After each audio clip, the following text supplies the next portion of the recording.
Hello students. अब हमने last video में अपना चैप्टर कंप्लीट कर लिया था, कंट्रोल एंड कोऑर्डिनेशन। अब हम डिस्कस करते हैं इसके क्वेश्चन आंसर्स। तो पहले तो आप अपने एनसीईआरटी नोटबुक्स, ये जो टेक्स्ट बुक्स हैं वो ले लीजिए, और उसमें पेज नंबर 119 पे आपका जो फर्स्ट इन टेक्स्ट क्वेश्चंस दिए हुए हैं, तो यहाँ से हम डिस्कस करते हैं। इनके आंसर्स मैं बताती हूँ, फिर आपने करना क्या है कि इन क्वेश्चन आंसर्स को अपने जहाँ पे अपने नोट्स बनाए हैं, अपनी क्लास वर्क नोटबुक में अपने जो नोट्स बनाए हैं, उसके बाद इसको कंटिन्यूशन में लिख लीजिए। ठीक है। अब ये लॉकडाउन पीरियड एक्सटेंड हो गया है, तो अब इसको आप इसी चैप्टर को हम अच्छे से करेंगे, इसके क्वेश्चन आंसर्स और इसके back exercise as well as first chapter के भी हम यहीं पे करेंगे। दोबारा से ऐसे ऑनलाइन वीडियोस के थ्रू ही करेंगे, और साथ साथ हम असाइनमेंट्स भी करेंगे। तो अब हम स्टार्ट करते हैं। इसका पहला क्वेश्चन क्या है, what is the difference between reflex action and walking. देखो वैसे ये जो है क्वेश्चन आंसर्स वगैरह डिस्कस करना, ये क्लास में ज़्यादा बेटर होता है, क्योंकि आप भी जो है रिस्पॉन्स दे पाते हो वहाँ पे। अब आप क्या रिस्पॉन्स दे रहे हो, कितने बच्चों को इसका आंसर पता है, कितनों को चैप्टर समझ में आया है, वो मुझे आइडिया नहीं हो रहा है। तो it is only one sided कि मैं अपनी तरफ से इस चीज़ को डिस्कस करूँगी। तो चलो स्टार्ट करते हैं। पहला जो है कि difference between reflex action and walking. अब रिफ्लेक्स एक्शन क्या होता है, आपको पता है कि reflex action are spontaneous responses controlled by spinal cord, और वॉकिंग क्या है, it is a voluntary action which involves contraction and relaxation of muscles, whereas walking is controlled by brain. तो इस आंसर को आप कैसे लिखोगे, देखो ये देखो पेज नंबर 19 का मैंने आपको दिया question number 1। Reflex actions are spontaneous responses which are controlled by spinal cord, whereas walking is a voluntary response which involves contraction and relaxation of muscles controlled by brain। ये तो हो गया आपका first answer. Now second question क्या है, what happens at the synapse between the two neurons। तो इसके लिए आप अपने नोट्स पलट के देखो, नोट्स में आपने लिखा हुआ है इसको। सबसे पहले आप साइनेप्स को डिफाइन करोगे। What is synapse, the junction between the two neurons, that is axon ending of one neuron and the dendrite of the second neuron, the junction between that is called as synapse. And what happens between the synapse, what happens in the synapse, some chemical called as neurotransmitter are released from the axon ends of one neuron which stimulates the dendrite tips of the second neuron। अब देखो आपको इसका idea यहाँ मिलेगा page number 115। देखिए यहाँ पे ये देखो, at the end of axon the electrical impulse sets off the release of some chemicals called as neurotransmitters. आपको इसे अपने लैंग्वेज में लिखना है यहाँ पे, क्योंकि क्वेश्चन के रिगार्डिंग में आपने सेंस बनानी है ना इसकी। These chemical cross the gap और the synapse and start a similar electrical impulse in the dendrite of the next neuron. तो इसको आप करोगे कैसे, पहले साइनेप्स डिफाइन करोगे, अपने नोट्स में देखो हमने किया हुआ है, the junction between the two neurons, and then you will write that chemicals are release from the axon end of one neurons called as neurotransmitter which start a similar electrical impulse in the dendrite of the next neuron। next है हमारा question, which part of the brain maintains the posture and equilibrium of the body। this is one word answer, notes पलट के देखो, खुद करो, ठीक है। then how do we detect the smell of an अगरबत्ती और इंसेंस स्टिक। अगरबत्ती को इंसेंस स्टिक भी कहते हैं। तो आपसे ये पूछा है कि ये हम जो स्मेल है इसको डिटेक्ट कैसे करते हैं। तो अब आप देखो इसमें कई चीज़ें आती हैं। सबसे पहला कि अगरबत्ती यानी कि स्मेल को डिटेक्ट करने के लिए कैसे रिसेप्टर्स होने चाहिए, ऑल्फैक्टरी रिसेप्टर्स। फिर ऑल्फैक्टरी रिसेप्टर्स उसको रिसीव करेंगे, फिर वो जो है ऑल्फैक्टरी रिसेप्टर्स में एक नर्व इम्पल्स जनरेट होगी, वो नर्व इम्पल्स कहाँ पहुँचेगी, ब्रेन के पास पहुँचेगी, and then brain will receive the information and it will recognise the smell of agarbatti. तो इस आंसर को आप कैसे लिख सकते हो, आप इसको बहुत कंसाइज फॉर्म में, स्मेल ऑफ अगरबत्ती, फिर देन एक फ्लो चार्ट के फॉर्म में मैंने लिखा हुआ है इसको. It is detected by olfactory receptors present in the nose, then a nerve impulse is initiated, then the information reaches the brain where the brain recognizes the smell. देखो बच्चे, एक चीज़ आप देखो कि हमें ना ये नहीं देखना कि 1 मार्क्स के लिए पूछा है, 2 मार्क्स के लिए. एक जहाँ 1 वर्ड आंसर पूछा हुआ है वहाँ स्पेसिफिकेशन होती है कि 1 वर्ड में आपने आंसर करना है. बाकी साइंस में कोई आपका मतलब ही नहीं है कि अननेसेसरी स्टोरीज लिखने का. टू द पॉइंट आंसर लिखो. एग्जामिनर को, इवेलुएटर को भी अच्छा लगता है इस तरह का पेपर चेक करने में, क्योंकि उसको अननेसेसरी की स्टोरीज नहीं पढ़नी पड़ती. तो आप सिर्फ to the point, doesn't matter. आपको लगेगा कि अगर ये 2 नंबर के लिए अरे हमने सिर्फ फ्लोट चार्ट बना के छोड़ दिया, अरे जो इन्फॉर्मेशन पूछी है क्वेश्चन में वो तो बिल्कुल परफेक्ट है ना. एग्जामिनर बड़ा खुश हो जाएगा कि देख के कि अच्छा बिल्कुल उसको जो चाहिए उसको पढ़ना ही नहीं पड़ेगा. पता है क्या होता है, जब इवेल्युएशन होती है तो एग्जामिनर 1 पेपर पढ़ता है, सुबह फ्रेश मोड में 2 पेपर पढ़ता है. 3rd 4th पेपर के बाद तो वो सिर्फ मेन इन्फॉर्मेशन के ऊपर कंसंट्रेट करता है कि अगर उसको इन्फॉर्मेशन मिलती है तो ठीक है, उसको चेक करता है, नहीं तो आगे मार्क्स वहीं पे कुछ अंदाजे से अपने मार्क्स दे के आगे बढ़ता है. तो टू द पॉइंट आंसर लिखना सीखो आप. अच्छा, नेक्स्ट हम क्वेश्चन डिस्कस करते हैं.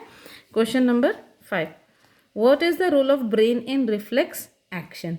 अब देखो कि वैसे तो इन्होंने यहाँ स्पेसिफाई किया हुआ है कि ब्रेन का रोल क्या है रिफ्लेक्स एक्शन में. और हमने क्या कहा था कि रिफ्लेक्स एक्शन जो है वो it is a function of spinal cord, क्योंकि जो रिफ्लेक्स आर्क है वो कहाँ बनती है, स्पाइनल कॉर्ड तक ही बनती है.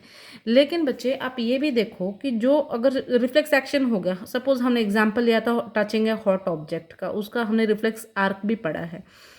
तो वो हॉट ऑब्जेक्ट को टच करना, no doubt there was a sudden response, but still जो इन्फॉर्मेशन है आपकी कि आपने किसी गर्म ऑब्जेक्ट को टच किया था, वो इन्फॉर्मेशन बाद में एक बार आपकी बॉडी जब उसके लिए रिएक्ट कर लेती है उसके बाद वो ब्रेन तक तो पहुंचती है ना. तो आप इसका आंसर ऐसे लिख सकते हो कि reflex actions are mainly controlled by spinal cord, although the information input also reaches the brain where the information is stored for later use. information जो है वो बाद में कहाँ पहुँचती है, ब्रेन में भी पहुँचती है, जहाँ पे उसको बाद के लिए उस मेमोरी को एज अ मेमोरी वो स्टोर हो जाता है ब्रेन में. देखो ये चीज़ आपको मिलेगी, आप यहाँ से आप देख सकते हो इसको पेज नंबर 116 में. देखो, nerves from all over the body meet in a bundle in the spinal cord on their way to the brain. Reflex arc are formed in the spinal cord. ठीक है, spinal cord itself, although the information input also goes on to reach the brain. यहाँ पे आपके reflex action में इन्होंने बताया हुआ है कि जो इन्फॉर्मेशन है वो ब्रेन तक तो पहुँचेगी. ठीक है, और ब्रेन का जो है स्पाइनल रिफ्लेक्सेस में हम स्पेसिफाई कर रहे हैं, स्पाइनल रिफ्लेक्सेस में ब्रेन का कोई डायरेक्ट इन्वॉल्वमेंट नहीं है. जबकि हमने क्या कहा था, सेरिब्रल रिफ्लेक्सेस भी अलग होते हैं, जैसे कि प्यूपिल की साइज को कंट्रोल करना, वो कौन कंट्रोल करता है, फिर ब्रेन का पार्ट कंट्रोल करता है. और लेकिन हमारा क्वेश्चन था सिर्फ रिफ्लेक्स एक्शन के लिए. अच्छा, नेक्स्ट है हमारा question page number 122. Yes, next okay. हमारा नेक्स्ट क्वेश्चन है कि व्हाट आर प्लांट हार्मोन्स. हमने डिस्कस किया था the very recent one the last video में कि प्लांट हार्मोन्स क्या होते हैं. इन्हें हम फाइटो हार्मोन्स भी कहते हैं. These are certain chemical substances जो कि प्लांट की ग्रोथ को कंट्रोल करते, growth and movements which control and coordinate growth and movement of plants. So you can write the answer in this way. Plant hormones are called phytohormones. These are the chemical substances synthesized by the plants which help in controlled growth and movement of plants in response to change in the environment. So that is sufficient. ये भी बल्कि कुछ ना कुछ कहोगे कि extra हो गया। आपको इसमें मेन पॉइंट्स क्या है इस आंसर में? फर्स्ट थिंग कि these are the chemical substances which are synthesized by the plants. Second point is they have an important role in coordinated and controlled growth and movement of plants. Only 2 points in this answer जो की points हैं जो आपके इस answer में होने चाहिए, 2 point होने चाहिए कि these are chemical substance, and second thing is they help in coordinated growth and movement of plants.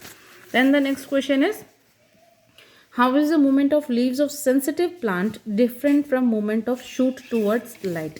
अब sensitive plants क्या हैं? जैसे कि हमने कहा touch me not plant, touch me not plant है वो सेंसिटिव प्लांट है, और इन्होंने पूछा है कि वो टच मी नॉट प्लांट का जो लाइट की तरफ मूवमेंट है यानी फोटोट्रोपिक मूवमेंट है उसमें क्या डिफरेंस है। अब देखो कि ये क्वेश्चन ऐसे भी बन सकता है कि what is the difference between the nastic movement and trophic movements, कि नेस्टिक मूवमेंट और ट्रोपिक मूवमेंट में क्या डिफरेंसेस है। तो आप देखो इसके क्या डिफरेंसेस है। सबसे पहला टच मी नॉट प्लांट जो है कि वो किसी डायरेक्शन में नहीं हो रहा है, जबकि जो लाइट की तरफ जो मूवमेंट होता है वो डायरेक्शनल मूवमेंट होता है। टच मी नॉट प्लांट का जो ड्रूपिंग ऑफ लीव्स है वो ग्रोथ इंडिपेंडेंट है, यानी उस समय कोई ग्रोथ नहीं हो रही है। और ट्रोपिक मूवमेंट जो है वो उस समय पे क्या होती है, प्लांट की ग्रोथ होती है। तो इस तरीके से जो है आप पॉइंट्स बना सकते हो। देखो आप इनको और भी आप इसमें ऐड कर सकते हो पॉइंट्स, ठीक है, that's your, but I have added only 3 points, so you can write it like this. And there are these are also called as nestic movements, and these movements, that is movement of shoot towards light, these are also called as tropic movements. It is a growth independent movement, that is drooping of leaves of touch me not plant is a growth independent movement, whereas the movement of plant towards light is a growth dependent movement. These movements, that is nestic movement, are non-directional movements, that is they don't have any direction, they don't occur towards stimulus, neither towards nor away from stimulus, this type of movements, whereas these movements are like they occur either towards stimulus or away from stimulus. And one more thing you can add over here is another point, that is because they have specified, they are asking the difference between the sensitive plant and the movement of shoot towards light. So you can write here that the stimulus over in this case is this one, touch, whereas the stimulus in this case is light. So you can add that point also. The next question is, give an example of a plant hormone that promotes growth. The third question is, give an example of a plant hormone that promotes growth. Remember that we have written 3 hormones, that is auxin, gibberellins and cytokinin, as growth promoters. So any one of those hormones can be written as the answer.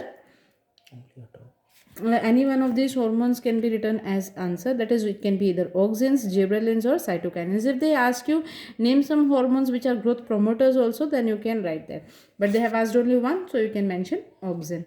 Then the next question is, how do auxin promote the growth of tendril around a support? Yes, now this one is this question is somewhat, you know, this one you have to write in regard with auxin only, this answer for this question. So what will happen is, mainly see here the answer I have written it, the tip of a tendril touches a support. Whenever the tip of a tendril comes in touch with the support, what will happen, the auxin at the tip of the tendril, it move towards the side which is away from the support. Remember that for auxin we had given this one phototropic movement, role of auxin in phototropic movement, we had given that when the light is equally distributed, then the auxin jo hai it diffuses evenly, but when light is unidirectional, then the auxin move only towards the shady part of that shoot. Similarly, when the tendril comes in touch with the support, then the auxin, because auxins are synthesized at the tips, so auxin present in the tip, it will move away from the side which is in touch with the support. So what will happen, auxin being a growth promoter, it will cause the other side to grow longer, and when one side is growing longer and the other side is not growing so much, then what will happen, there will be an automatically coiling type of movement. So this is what you have to write in this answer. The tip of a tendril touches the support, then auxin at the tip moves to the side which is away from the support. As a result, the side away from the support grows longer, making the tendril to coil around the support. So this is the way you have to write the answer. Then next question is, design an experiment to demonstrate hydrotropism. Now remember, I had not given you the written notes for this, but I had discussed two experiments regarding hydrotropism. Then you have to write those experiments in your own words. You can write any one of the experiment, or you can be more creative and you can design your own experiments. But you have to remember, the thing is, what you have to remember is that that roots will always show positive hydrotropism. That you have, in whatever your experiment is, whatever experiment you decide, you have to show that roots are moving towards the water, that is water source. So which proves that roots are positively hydrotropic. So you have to show this, okay, in your experiment. So you just recall whatever the experiments we had done. We had one experiment was, we had taken a tray, and the tray filled with sand. We had taken some bean seeds on one side of the tray, and on the other side we had taken an earthen pot. Then what happened is, after making the seeds moist, after few days, what we observe is that seeds start germinating, and the roots which come out, they start moving towards the earthen pot filled with water, because the moisture over there around the earthen pot is continuously maintained. So roots, they start moving. When we take out those bean seeds from the sand, so what we observe is that roots were growing towards a water source. So this shows that roots are positively hydrotropic, and this whole experiment shows that is hydrotropism. Second experiment what we discussed was taking in wire mesh, covering that wire mesh with sawdust, putting some bean seeds or gram seeds on that in this sawdust, making it moist. Then after a few days, after when the seeds germinate, what we see is the roots which come out of the wire mesh, they bend upwards again towards the moist sawdust. That means instead of growing downwards in response to gravity, they turn upward. That is hydrotropism, that is towards the water source, or moist sawdust. So any one of the experiment you have to write for this. Then the next one is, next question is, yes,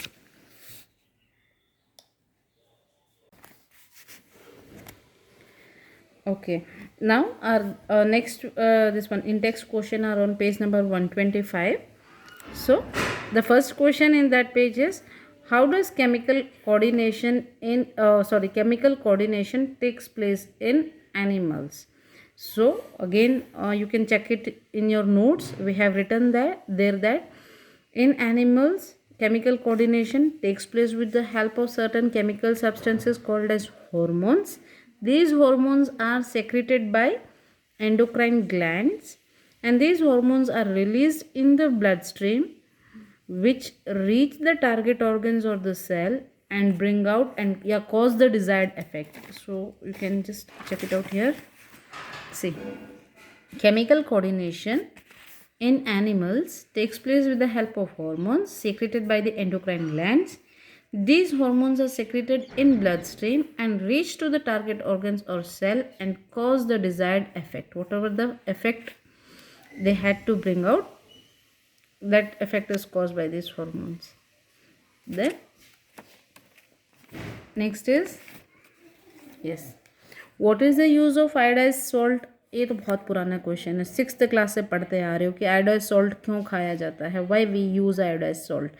Then now you have to be more specific that iodine is a mineral which is required for the proper functioning of thyroid gland, and deficiency of which, that is deficiency of iodine, may cause a disease called goiter. So and what is goiter? That is malfunctioning of thyroid gland. no thyroxine will be produced or less thyroxine will be produced or more will be produced, that is then normal. So to avoid the malfunctioning of thyroid gland, iodized salt is advisable. So you have to write this in your own words. The next question is, how does our body respond when adrenaline is secreted into the blood? So for this question you have to refer the mechanism of adrenaline hormone which we have written in our notes. Refer that. There we have written in that mechanism we have written that the blood supply to the skin and the digestive system is reduced by the contraction of muscles around the arteries over there. Then the blood supply is increased towards the skeletal muscles. See, you can refer for this answer in this page number also, where yes, the heartbeat faster, then resulting in supply of more oxygen to the muscles. The blood to the digestive system and the skin is reduced due to the contraction of muscles around the small arteries in these organs. Then, and this diverts the blood to our skeletal muscles. The breathing rate also increases because of contraction of diaphragm and the rib muscles. So these are what changes occur when adrenaline hormone is secreted in the blood. So you can take out your answer from here also. You can just write from here as it is, because NCERT की अगर language ही use करते हो आप, NCERT का ही लिखते हो matter, तो उससे तो अच्छा कुछ है ही नहीं. बट स्टिल क्योंकि रट्टाफिकेशन सबके बस की बात नहीं है और करना भी नहीं चाहिए, क्योंकि समझोगे तो वो अपने आप ही याद रह जाएगा. तो ये आंसर आपका परफेक्ट है यहाँ से, तो आप इसको भी लिख सकते हो. नेक्स्ट है आपका question. Okay, why are some patients of diabetes treated by giving injections of insulin? जो पेशेंट्स हैं डायबिटीज़ को, इनको इंसुलिन इंजेक्शन क्यों देना चाहिए? पहले ये याद करो कि इंसुलिन का काम क्या था. इंसुलिन का काम था ब्लड ग्लूकोज लेवल को मेंटेन करना. तो अब जो डायबिटीज़ पेशेंट क्यों कहला रहे हैं वो, why they are called diabetic? Because in them insulin is not produced properly, and when insulin is not produced properly, what will happen? The blood glucose level will be high. So in such people with high blood glucose level where insulin is not secreted properly, such people are called as diabetic, that is patient of diabetes. Then what is the treatment for those people? Those people should be given injections of insulin, and this is what, thanks to the science which has developed such techniques. So such people should be given injections of insulin so that their blood glucose level can be maintained. So even this answer also you have to write in your own words because it is very simple. So you can write this in your own words. Okay, जो back exercise questions we will be discussing in the next video, because I think this you have to write down also all these questions, so it will become more, you all people will become overloaded with all this written work. So we will discuss this in the next video, this backside exercise questions, and then I'll come with an assignment regarding the chapter 2.